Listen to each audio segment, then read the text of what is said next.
સમાચાર મળ્યા એટલે તરત જ હું ગાંધીનગર ખાતેના માન્ય વિજયભાઈના ઘરે પહોંચ્યો છું.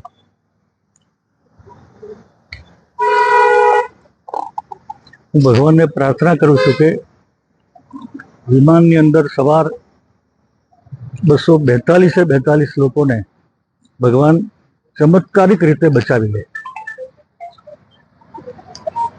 બાપુ, તમને જાણ કેવી છે શું છે?